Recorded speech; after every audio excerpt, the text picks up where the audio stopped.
Alright, so this popped up for sale locally, and having next to no experience with the Prolux brand, I figured, why not check it out? So I powered it up and just kind of checked it out, and it's like, well, I couldn't really get a very good idea of its performance because this bag in here was just completely clogged. Well, I shouldn't say clogged, but I mean it was just jam-packed full of hair. I usually don't do this, but in this case I did decide just to kind of empty out the bulk of it since it was just a huge wad of hair. And I opened the machine up, cleaned it out, although I can see I missed a little bit of stuff down there. But yeah, got the motor. Well, I didn't really do anything to the motor, but I couldn't find any branding on the motor either. Oh yeah, we got a suction relief down here, so that'll affect the suction tests on here. And strangely, this bag is like way bigger than the bag chamber. Doesn't make a lot of sense to me. We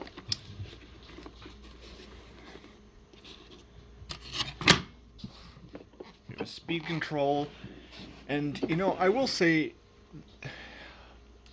the build quality of this unit is so-so.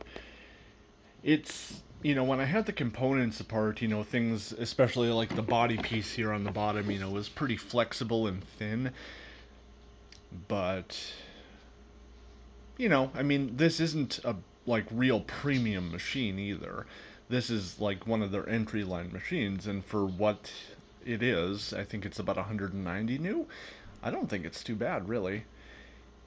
And one of the nice things about it, taking it apart, almost all the screws were the same size, except for the one holding the circuit board. Everything else, though, all the same.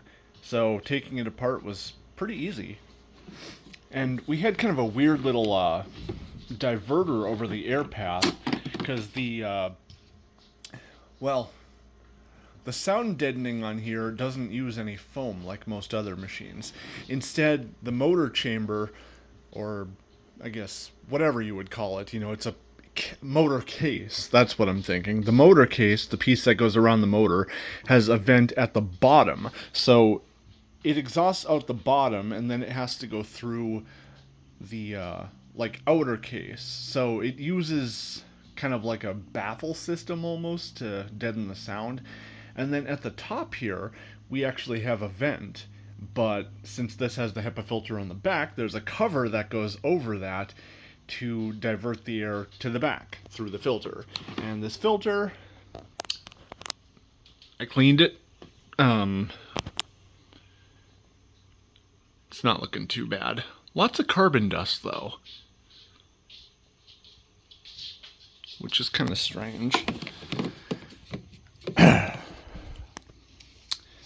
And the motor has a rating of 1400 watts on the motor itself, but the machine is rated for 10 amps, so we'll be able to determine how much power it actually uses. So as per usual with multi-speed machines, we're not going to go through all the speeds. I think it says it has 5 speeds to it, but we're not going to go through and test each one of those individually. That would just be insane. So we'll fire it up on its maximum power.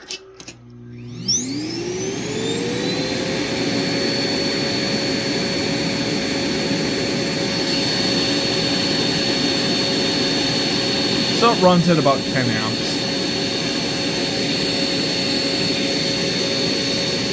So let's take our measurements.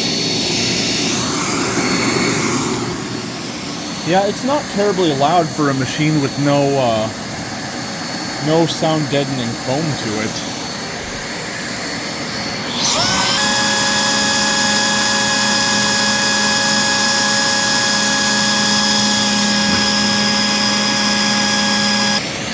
Alright, let's see if one of the things I do like about it is this hose lock. It has a little notch in there, so you put it in, you twist it. I mean, it's a pretty snug connection, it's not something that's going to fall out too easily. And strangely, it uses a 35mm connection. And just out of curiosity, I tested this, because it is compatible with Miele's wand lock.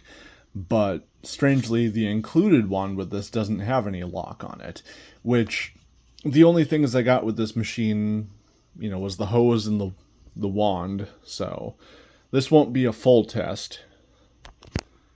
And the hose is a little bit short. It's around 5 feet. Could be longer.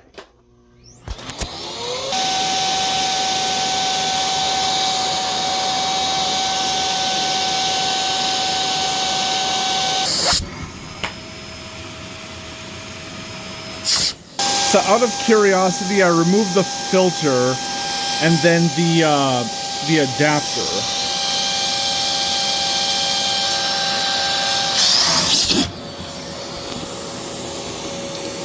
Reason for that is when I first got it, after kind of emptying the bag out, I did a quick test of it, and I got somewhere around 4700, which was quite powerful. I mean, even so, it still does quite well, but yeah, safe to say this machine did not have a very good life. But, for the price range it's in, I mean, power-wise, it has a very good amount of power to it. I mean, you can't buy a straight suction machine from like Miele these days for this price, and I don't believe they're quite as powerful as this. Because I know back when I worked at the vacuum shop, the bottom of the line Olympus was around 200, and then it went up to like 329. So, would I suggest one of these if you're, looking for a straight suction canister? Sure. It's not premium, but you could certainly do a lot worse.